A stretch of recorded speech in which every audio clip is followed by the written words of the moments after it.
इस वीडियो ने अगर तेरे अंदर आग नहीं लगाई ना तो डिसलाइक मार के चैनल को छोड़ देना, पर अगर आग लगी ना तो चैनल को सब्सक्राइब करके ही जाना। So let's start the video.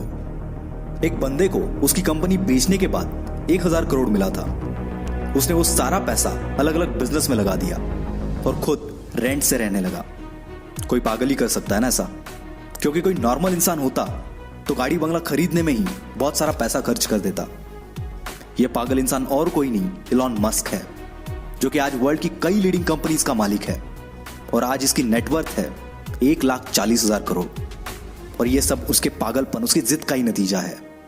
क्योंकि भीड़ के साथ चलना तो बहुत आसान है, पर पागलपन ही चाहिए भीड़ से हटकर कुछ करने के लिए। जिस बंदे को कभी उसकी भारी आवाज की वजह से रेडियो से रिजेक्ट कर दिया गया था, उसने जिद पकड़ी और वो मुकाम हासिल किया जिसके कई लोग सिर्फ सपने ही देखते हैं। जी हाँ, मैं बात कर रहा हूं अमिताभ बच्चन की। उनकी पहली सुपरहिट मूवी जंजीर आने से पहले उनकी 17 मूवीज फ्लॉप हो चुकी थी, फिर भी उन्होंने अपनी जिद नहीं छोड़ी और आखिरकार कामयाबी को भी उनके जिद के आगे झुकना पड़ा। विराट कोहली का भी एक ऐसा ही किस्सा है, जो कि क्रिकेट के लिए उसका पागलपन, उसकी जिद को बयां करता है। 2006 की बात है। विराट कर्नाटका में रणजी खेल रहा था और पहले दिन 40 रन बनाकर वो नॉट आउट रहा। शाम को उनके घर से खबर आई कि उसके पापा की डेथ हो गई है। सबने एक्सपेक्ट किया कि विराट तुरंत घर के लिए निकलेगा। कोच ने तो यहां तक डिसाइड कर लिया था कि उसकी जगह पर और कौन खेलेगा, पर दूसरे दिन विराट बल्ला लेके स्पीच पे खड़ा था और इस हालात में उसने सेंचुरी लगाई और अपनी टीम को जिताकर ही वो अंतिम संस्कार के लिए निकल गया। इसे पागलपन नहीं तो और क्या कहेंगे। लाखों में किसी एक के पास ही ऐसी जिद, ऐसा पागलपन होता है और वही कुछ हटके कर जाता है। दिन का 15-15 घंटा काम करने के लिए सिर्फ एनर्जी नहीं, बल्कि उस काम को करने के लिए वो जिद, वो पागलपन होना चाहिए।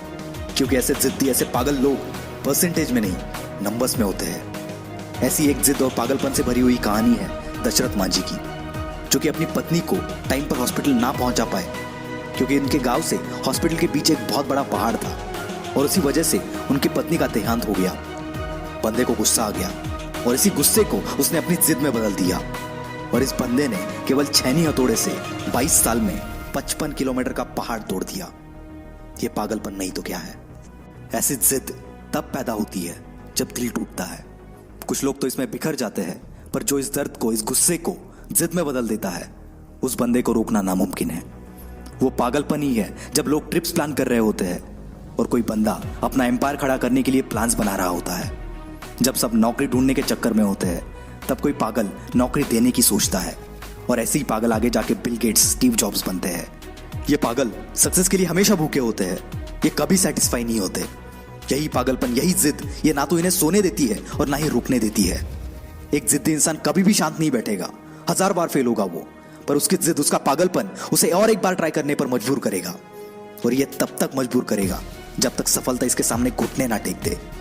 और यही पागल इंसान, यही जिद्दी इंसान इतिहास बना देता है। यकीन नहीं आता तो हिस्ट्री उठाकर देख लो, भला कौन बंदा 1000 बार फेल होने के बाद भी कोशिश करना नहीं छोड़ता। कोई पागल ही ना। और उसी कारण ये पागल जिद्दी इंसान दुनिया को रोशन कर देता है। जी हाँ, मैं बात कर रहा हूं थॉमस अल्वा एडिसन की। 65 साल का एक बंदा जिसे ऑलरेडी 1000 बार रिजेक्ट कर दिया गया था, फिर भी उसने अपनी जिद नहीं छोड़ी और KFC जैसी होटल्स की चेन खड़ी कर दी। जिस बंदे को अंग्रेजों ने उनके होटल में नहीं आने दिया, उस बंदे ने जिद पकड़ी और दुनिया का सबसे बड़ा होटल ताज बना दिया।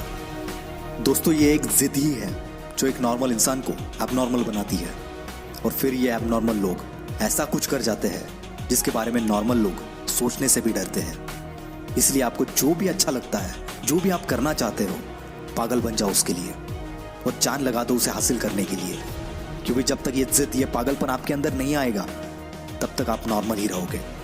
और अगर नॉर्मल रह के ही मरना है तो ऐसे ही जियो, पर एबनॉर्मल बनना है तो जिद्दी और पागल बनना पड़ेगा।